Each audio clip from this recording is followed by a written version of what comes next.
యోహాను సువార్త 16వ అధ్యాయం 22వ వచనంలో జాన్ చాప్టర్ 16 వర్స్ 22లో యేసుప్రభు పలికినటువంటి శ్రేష్టమైనటువంటి మాటలు ఇవి.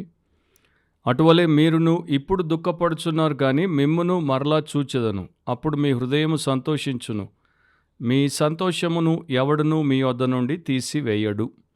మీ సంతోషమును ఎవడును మీ వద్ద నుండి తీసివేయడు. మన అంశం ఏంటంటే పర్మనెంట్ జాయ్, నిత్య సంతోషము, నిత్య సంతోషం. ప్రభువైన యేసు తండ్రి అయిన దేవుని యొక్క చిత్త ప్రకారము, ఆయన యొక్క నిత్య సంకల్పము ప్రకారము తన సమయం వచ్చిందని గుర్తించి ఇక లోకము నుండి ఆయన వెడలిపోవడానికి సిద్ధపడుతున్నాడు. ఆయన సిలువకెళ్తాడు, సిలువ వేయబడతాడు, తర్వాత ఆయన చనిపోతాడు, సమాధి చేయబడతాడు, 3వ దినం తిరిగి లేస్తాడు, తర్వాత ఆయన పరలోకానికి ఆరోహణం అవుతాడు. ఈ విషయాలన్నీ కూడా తన శిష్యులకు ఆయన నేర్పుతూ, బోధిస్తూ, వారిని సిద్ధపరుస్తూ వస్తున్నాడు. అయినా కూడా శిష్యులు ఆయన ఆశించినంత ఆ స్థాయి పటిష్టతను, లేకపోతే వారి యొక్క హృదయంలో వారి కలిగి ఉండాల్సినటువంటి స్థిరంగా, బలంగా ఉండాల్సినటువంటి స్థితిని వారు కలిగి ఉండలేదు. ఎందుకంటే మా ప్రభు మమ్మల్ని విడిచి వెళ్ళిపోతున్నాడు అన్న బాధ వారిని బాగా ఆక్రమించేసింది. ఒక కారు మబ్బు ఎట్లా వచ్చి ఆక్రమించి అంత చీకటిగా చేసేస్తుందో ఆ బాధ వారి హృదయములను ఆ ప్రకారము చేసింది. సో ఆ సమయంలో యేసుక్రీస్తు ప్రభు వారిని ఆదరించడమే కాకుండా, బలపరచడమే కాకుండా వారికి ఒక గొప్ప సత్యాన్ని కూడా చెప్పాడు. అండ్ మీరు యోహాను సువార్త 14వ అధ్యాయం నుండి చదువుకుంటూ వస్తే ఈ విషయాలు మనకు ప్రభు నేర్పుతూ వచ్చాడు. అది మనం చూస్తూ వస్తాం. యోహాను 14:1 మీ హృదయమును కలవరపడనీయకుడి, దేవుని యందు విశ్వాసం ఉంచుచున్నారు, నా యందును విశ్వాసం ఉంచుడి అని ప్రభు చెప్పాడు. 27వ వచనంలో శాంతి మీకు అనుగ్రహించి వెళ్ళుచున్నాను, నా శాంతినే మీకు అనుగ్రహించుచున్నాను, లోకమిచ్చున్నట్టుగా నేను మీకు అనుగ్రహించుట లేదు, మీ హృదయమును కలవరపడనీయకుడి, వెరవనీయకుడి అని చెప్పాడు. యోహాను సువార్త 16వ అధ్యాయం 6వ వచనంలో నేను ఈ సంగతులు మీతో చెప్పినందున మీ హృదయము దుఃఖముతో నిండి ఉన్నది. అంటే వెళ్ళిపోతున్నానని చెప్పినందుకు హృదయము దుఃఖముతో నిండి ఉన్నది. మళ్ళా 19వ వచనంలో వారు తన్ను అడగగోరుచుండిరని యేసు ఎరిగి వారితో ఇట్లనెను, కొంచెము కాలమైన తరువాత మీరు నన్ను చూడరు, మరికొంచెము కాలమునకు నన్ను చూచెదరని నేను చెప్పిన మాటను గూర్చి మీరు ఒకనితో ఒకడు ఆలోచించుకొనుచున్నారా? సో కొంతకాలం మీరు చూడరు, కానీ మరలా మీరు చూస్తారు, నేను మిమ్మల్ని చూస్తాను. అంటే ఈ యొక్క దైవ కార్యక్రమాన్ని సమాప్తి చేసిన తర్వాత తిరిగి ప్రభు, ఆయన శిష్యులు, ఆయన యందు విశ్వాసం ఉంచిన వారు నిత్యకాలము కలిసి ఉండబోతున్నారు, నిత్య జీవాన్ని కలిగి ఉండబోతున్నారు అనే గొప్ప సత్యాన్ని ఆయన చెప్తున్నాడు. కానీ వారికి అది పరిపూర్ణంగా అర్థం అవ్వట్లేదు. అందుకే అంటాడు యోహాను 14:1 దేవుణ్ణి నమ్ముతున్నారు, నన్ను కూడా నమ్మండి, నా మాట నమ్మండి. ఆయన మాటను నమ్మితే మనము నిత్యము సంతోషించగలుగుతాం. ఆయన మాటను నమ్మకపోతే మనకి తప్పక దుఃఖమే అండ్ విలపించుటే మిగిలి ఉంటుంది. 20వ వచనంలో యోహాను 16:20లో 21లో ప్రభు ఇట్లా చెప్పాడు, మీరు ఏడ్చి ప్రలాపింతురు గాని లోకము సంతోషించును. అంటే యేసు అప్పటిదాకా లోకానికి చాలా భయంకరమైనటువంటి ఒక విరోధిగా ఉన్నాడు, లేకపోతే లోకాన్ని సవాల్ చేసే వ్యక్తిగా ఉన్నాడు, లోకంలో ఉన్నటువంటి పాపములను ఎత్తి చూపే వ్యక్తిగా ఉన్నాడు. కనుక ఆయన లోకాన్ని విడిచి వెళ్ళిపోతే లోకము సంతోషిస్తుంది. కానీ ఆయన లోకాన్ని విడిచి వెళ్ళిపోతే శిష్యులను విడిచిపోవాల్సి వస్తుంది. కనుక వాళ్ళు ఏడ్చి ప్రలాపిస్తారు. అందుకే అన్నాడు, మీరు దుఃఖింతురు కానీ మీ దుఃఖము సంతోషమగునని మీతో నిశ్చయముగా చెప్పుచున్నాను. ఆ మాటలు చెప్పిన తర్వాత 21వ వచనంలో ఒక ఉదాహరణ కూడా ఇచ్చాడు. స్త్రీ ప్రసవించున్నప్పుడు ఆమె గడియ వచ్చెను కనుక ఆమె వేదన పడును. అయితే శిశువు పుట్టగానే లోకమందు నరుడొకడు పుట్టినని సంతోషము చేత ఆమె ఆ వేదన మరి జ్ఞాపకము చేసుకోదు.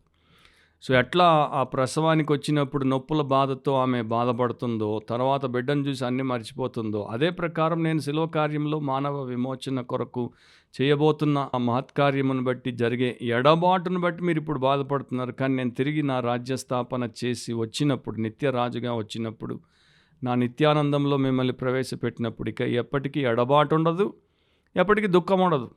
ఆ స్థితిలోనికి మీరు వచ్చినప్పుడు ఆ స్త్రీలాగే మీరు కూడా మహా ఆనందమును కలిగి ఉంటారని ప్రభు వారికి చెప్తున్నాడు. సో మన జీవితంలో మనం యేసునందు విశ్వాసం ఉంచిన వారమైతే, రక్షింపబడిన వారమైతే, దేవుడి సంబంధులమైతే, ఆత్మపూర్ణులమైతే వాక్యమును మన జీవితానికి ఆధారముగా పెట్టుకొని నడిచేవారమైతే మనం అన్ని సమయాల్లో కూడా ఆనందించగలం, సంతోషించగలం. ఆ సంతోషాన్ని మన నుండి ఎవరు తీసివేయలేరు. పేతురు మరి తర్వాత కాలంలో ఇది గ్రహించాడు గనుక మొదటి పేతురు రాసినప్పుడు 1వ అధ్యాయం 6 నుండి 9వ వచనం వరకు ఈ ప్రకారం ఆత్మపూర్ణుడై రాశాడు. ఇందువలన మీరు మిక్కిలి ఆనందించుచున్నారు, కానీ అవసరమును బట్టి నానా విధములైన శోధనల చేత ప్రస్తుతమున కొంచెము కాలం మీకు దుఃఖము కలుగుచున్నది. నశించిపోవు సువర్ణము అగ్ని పరీక్ష వలన శుద్ధపరచబడుచున్నది కదా. దానికంటే అమూల్యమైన మీ విశ్వాసం ఈ శోధనల చేత పరీక్షకు నిలిచినదై యేసుక్రీస్తు ప్రత్యక్షమవునప్పుడు మీకు మెప్పును మహిమయు ఘనతయు కలుగుటకు కారణమగును. మీరు ఆయనను చూడకపోయినను ఆయనను ప్రేమించుచున్నారు. ఇప్పుడు ఆయనను కన్నులారా చూడకయే విశ్వసించుచు మీ విశ్వాసమునకు ఫలమును అనగా ఆత్మరక్షణను పొందుచు చెప్పనసఖ్యమును మహిమాయుక్తమునైన సంతోషము గలవారై ఆనందించుచున్నారు అని రాశాడు. సో అంత గొప్ప నిరీక్షణ, ఆదరణ అండ్ బలమైనటువంటి భవిష్యత్తు గురించి ఆయన మాట్లాడాడు. సో ప్రభు చెప్పినటువంటి మాట, ఆ సంతోషాన్ని మీ వద్ద నుండి ఎవడూ తీసేయడు. No man can take away the joy that is in you. కానీ మనము మామూలుగా యేసులో మనలో యేసున్నాడు, మనకు యేసుకున్నది నిత్య బంధం, మనము నిత్య జీవం ఆయనతో జీవిస్తామన్న ఆ సంతోషాన్ని మనము విస్మరించేస్తాం. మనకి మనల్ని చుట్టుముట్టేటువంటి అనేక విషమ పరిస్థితులు, విషయాలు, మనుషులు, ఈ యొక్క విషయాల చేత మనం కొట్టుమిట్టాడతాం.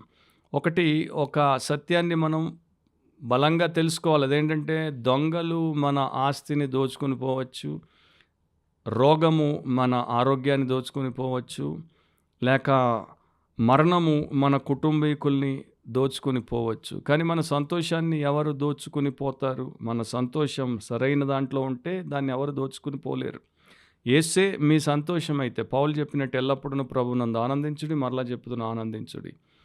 సో ఆయనలో మనం సంతోషిస్తే ఆ సంతోషాన్ని ఎవరు దోచుకోలేరు. కానీ మన సంతోషం మనుషుల మీద, పరిస్థితుల మీద, లోకం మీద ఆధారపడి ఉంటే మన సంతోషాన్ని వారు కొల్లగొట్టేస్తారు.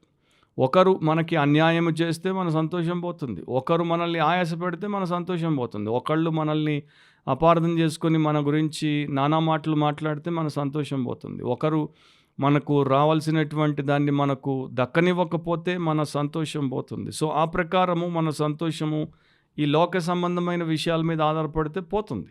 కానీ యేసు మీద ఆధారపడితే దాన్ని ఎవరు ఎప్పుడు తీసేయలేరు. అండ్ ప్రపంచంలో మనకు కనబడేది ఏంటో క్రైస్తవ సంఘంలో కూడా అత్యధికుల్లో అదే మనకు కనబడుతుంది. వారి సంతోషం వారి యొక్క ఉద్యోగంలో, వారి సంతోషం వారి యొక్క విద్యలో, వారి సంతోషం వారి యొక్క వృత్తిలో, వారి వ్యాపారంలో, లేకపోతే వారికి ఉన్నటువంటి పేరు ప్రతిష్టల్లో, లేకపోతే వారి యొక్క కుటుంబంలో, లేకపోతే వారు చేసేటువంటి మరో విషయంలో, ఆర్ ధనములో, ఆర్ కామములో, దీంట్లో ఉంటే అవి వారికి దక్కనప్పుడు వారి సంతోషం పోయినట్టే. కానీ యేసులో ఉంటే యేసు ఎల్లప్పుడూ మనల్ని విడవక ఎడబాయక ఉంటాడు కనుక, ఆయన భౌతికంగా మనతో లేకపోయినా ఆత్మీయంగా మనతోనే ఉన్నాడు కనుక మన సంతోషాన్ని ఎవరు దోచుకోలేరు. డిఎల్ మూడీ అందుకే ఒకసారి ఇట్లా అన్నాడు, నేను దేవుడికి ఎంతో కృతజ్ఞుడినై ఉన్నాను, ఎందుకంటే ఈ లోకము నాలో ఆయన పెట్టిన సంతోషాన్ని దోచుకోలేదు, ఈ లోకము ఆయన నాలో పెట్టినటువంటి ఐశ్వర్యాన్ని దోచుకోలేదు, నాలో ఆయన పెట్టినటువంటిది ఏ మనిషి యొక్క శక్తికి, ఏ సాతాను యొక్క శక్తికి అందనిది, అది ప్రభువునందు ఆనందించుట. The joy of the Lord. అది ఏ మనిషి దొంగిలించలేడు, అది ఏ సాతాను దొంగిలించలేడు. సో ఆ జాయ్ ఆఫ్ ద లార్డ్ నీకుంటే నీ పరిస్థితి ఎట్లా ఉన్నా నువ్వు శ్రేష్టముగా ఉంటావు. పరిశుద్ధుడికి లోకంలో లోక సంబంధమైనటువంటి దుఃఖాలు ఉంటాయి, కానీ ప్రభువుకి సంబంధించినటువంటి ఆనందం ఎప్పుడూ ఉంటుంది, ఇప్పుడు ఉంటుంది, తర్వాత ఇంకా పరిపూర్ణ ఆనందంలోనికి మనం వస్తాం. కాకపోతే ఎల్లప్పుడూ మనకు ఉంటుంది అనేది మర్చిపోవద్దు. సిటీ స్టడ్ అనే ప్రముఖ మిషనరీ చైనాకి దేవుడి సేవ నిమిత్తమై నౌక ప్రయాణం చేస్తున్నాడు. ఆ షిప్ కెప్టెన్ ఒకడున్నాడు, అతడు క్రైస్తవ వ్యతిరేకి. అండ్ అతడికి తన దేశానికి మిషనరీలు రావడం ఇష్టం లేదు. కనుక ఆయన ఏం చేశాడంటే పని కట్టుకొని బైబిల్ చదివి, బైబిల్లో కొన్ని క్లిష్టమైనటువంటి పాఠ్యభాగాలను మరీ అండర్లైన్ చేసుకుని మిషనరీలను తికమక పెట్టడానికి, వారిని అవమానం పాలు చేయడానికి ఆ యొక్క తిక్క ప్రశ్నలు వేసేవాడు. సో సిటీ స్టడ్ కూడా ఈ యొక్క నౌకలో అనేక దినాలు అతనితో ప్రయాణం చేయాలి. అతడే దానికి నాయకుడు, కెప్టెన్. సో మాట్లాడుతున్నప్పుడు ఈ రకంగా చేస్తున్నప్పుడు ఒకసారి సిటీ స్టడ్కి అతడు ఏంటి అనేది అర్థమై ఏం చేస్తున్నాడో తెలిసి ఒక మాట చెప్పాడు. నువ్వు ఎన్ని ప్రయత్నాలు చేసినా, అంటే చెప్పేటప్పుడు కూడా ఎంత మంచి చెప్పాడంటే అతన్ని భుజం మీద చేయేసి, నా స్నేహితుడా అని ప్రేమతో నింపాదిగా నీకు సత్యం చెప్తాను, నువ్వు ఎన్ని ప్రయత్నాలు చేసినా కూడా సమస్త జ్ఞానమునకు మించిన దేవుని సమాధానం ఏదైతే నా హృదయంలో ఉందో దాన్ని నీవు తీసేయలేవు. నువ్వు ఎన్ని ప్రయత్నాలు చేసినా యేసులో నాకున్నటువంటి ఆనందాన్ని నీవు నాలో నుండి దొంగిలించలేవు. ఎందుకింత ప్రయాస అని చెప్పేసి పంపించాడు. సో అతడు వెళ్ళిపోయాడు. కొంతకాలం ఈయన దగ్గరికి రాకుండానే దినాలు గడిచిపోయాయి. కానీ చివరికి మళ్ళా వచ్చాడు. తర్వాత మరి దేవుడి యొక్క మహాకనికరము చేత ఆ షిప్ కెప్టెన్ వీరి ప్రయాణం అయిపోయేసరికి విరువబడి రక్షించబడ్డాడు.